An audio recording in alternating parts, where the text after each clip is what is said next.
जय जिजाऊ, जय शिवराय, जय शंभूराजे. गडकिल्ले संवर्धन प्रतिष्ठान महाराष्ट्र राज्य सादर करीत आहोत शिवसाम्राज्याचे दिनविशेष. 11 मार्च इसवी सन 1677 दक्षिण दिग्विजय मोहीम. दिनांक 11 मार्च 1677 रोजी राजे हैदराबादहून निघाले.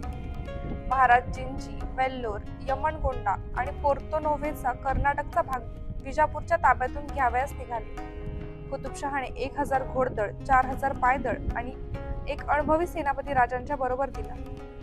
11 मार्च इसवी सन 1679 आनंदरावांनी कोप्पल पाठोपाठ विजापूरकरांकडून दोड्डा बाळापूर जिंकले.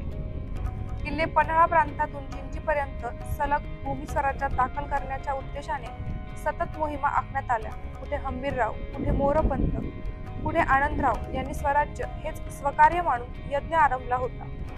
कोप्पल पाठोपाठ आनंदरावांनी विजापूरकरांकडून दोड्डा बाळापूर जिंकले. 11 मार्च इसवी सन 1689 छत्रपती संभाजी महाराज बलिदान दिन. औरंगजेबाची अखेरची सजा. छत्रपती संभाजी राजांचं मस्तक कलम करा. आणि छत्रपती संभाजी राजांचं मस्तक छाटलं गेलं. भाल्याच्या फाळाला अडकवलं आणि गुढीपाडव्याच्या आदल्या दिवशी महाराष्ट्रात संभाजी राजांच्या मस्तकाची गुढी उभारली. निघाली वाजत गाजत आली इंद्रायणी भीमेच्या तीरावर.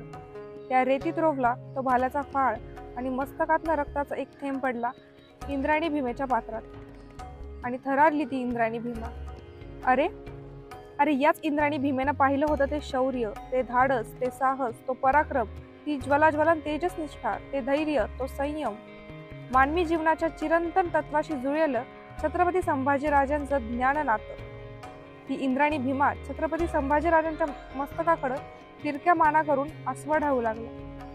गेली 350 वर्ष झाली इंद्रायणी भीमा अजूनही रडतायत, सांगतायत खरा सर्जा संभाजी राजा अजून कळलाच नाही. छत्रपती शिवाजी महाराजांनी सांगितलं कसं जगावं आणि छत्रपती संभाजी राजांनी दाखवलं कसं मरावं. ही इंद्रायणी भीमा आजही सांगतायत. या स्वराज्याच्या धाकलं धन्यास त्रिवार मानाचा मुद्दा.